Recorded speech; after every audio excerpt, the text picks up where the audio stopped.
Hi guys, I hope எல்லாருமே நல்லா இருப்பீங்கன்னு நினைக்கிறேன். இப்போ நான் இந்த வீடியோ எடுத்துகிட்டு இருக்கிற டைமிங் பார்த்திங்கன்னா 7 to 8 மார்னிங். அந்த டைமிங்கே பார்த்திங்கன்னா எவ்வளோ வெயிலாக இருக்குது பாருங்களேன். இப்போவே எப்படின்னா மே மாதம்லாம் நினச்சி பார்க்குறக்கே கஷ்டமாக இருக்குது. இப்போ ஒரு பிளேஸ் வந்துட்டுருக்கு பார்த்திங்களா, இந்த பிளேஸ் தான் வந்து விஜய் வந்து மாநாட்டுக்கு வந்து அந்த 40 பேர் இறந்த துயர சம்பவம் நடந்த இடம். இந்த மாதிரி ஒரு சின்னதாக கடகண்ணி இருக்கிற ரோட்டுக்கு நடுவில் இந்த மாதிரி மாநாடுலாம் வச்சா என்ன நடக்கும் சொல்லுங்கள்? யாரை சொல்லி என்ன பிரயோஜனம், யாரை குத்தம் சொல்கிறதுனே தெரியல, அந்த மாதிரி இருக்குது. ஸோ ஓகே, நடந்து முடிச்சிருச்சு. நம்மளால் பார்த்திங்கன்னா தூங்கிட்டுருக்காரு. நாங்கள் எங்கே கிளம்பிகிட்ருக்கோன்னு பார்த்திங்கன்னா, நாங்கள் திருநாகேஸ்வரத்துக்கு கிளம்பிகிட்ருக்கோம். திருநாகேஸ்வரம் எங்கே இருக்குன்னா, கும்பகோணத்துலேருந்து ஒரு 8 கிலோமீட்டர்ஸ் போகணும். அங்கே தான் இருக்குது. அங்கே பார்த்திங்கன்னா ராகு கேது வந்து பூஜை பண்ணுவாங்க. நமக்கு ஏதாவது தோஷங்கள் அந்த மாதிரி இருக்குது, இல்லாட்டி கல்யாணம் தடைபடுது அப்படின்னா நம்ம அங்கே போகலாம். அங்கே போனோம்னா அங்கே போய் பூஜை பண்ணிட்டு வந்தோம்னா அது நல்லாயிருக்கும். ஸோ இதை பற்றி நான் அதுக்கப்புறம் சொல்கிறேன். இப்போ நம்ம போகிற வழியில் பார்த்திங்கன்னா இவ்வளோ மாடுங்க. இந்த மாடெல்லாம் எங்கே எடுத்துகிட்டு போகிறாங்க அப்படின்னு எனக்கு தெரியல. ஆக்சுவலி இந்த மாடு போகிற வீடியோ நான் எடுத்தது ஒரு 2 மினிட்ஸ் கிட்ட வரும்.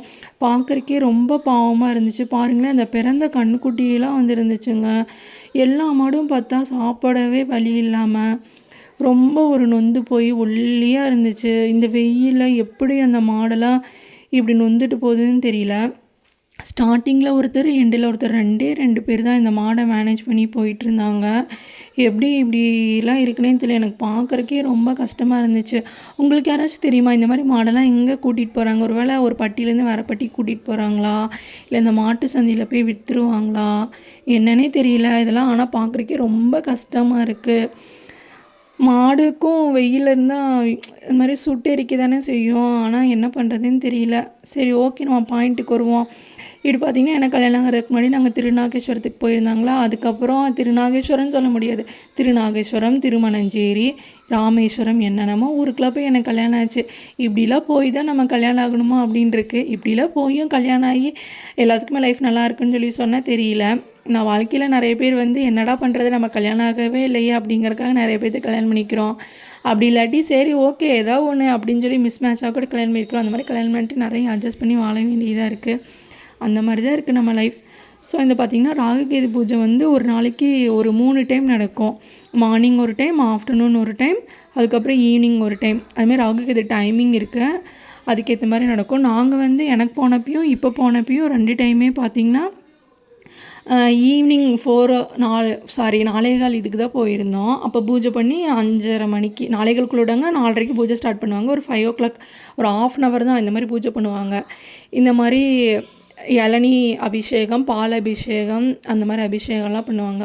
முக்கியமாக வந்து அந்த மஞ்சள் அபிஷேகமும் அந்த பால் அபிஷேகம் பண்ணுறதை நம்ம பார்க்குறக்காக போகிறோம். வந்து பொதுவாக சாமிக்கு வந்து அபிஷேகம் பண்ணி சாமி அலங்காரம் பண்ணி காமிப்பாங்க. மறுபடியும் நெக்ஸ்ட் பேட்ச் போனோடனே மறுபடியும் அழைச்சிட்டு அந்த மாதிரி காமிப்பாங்க.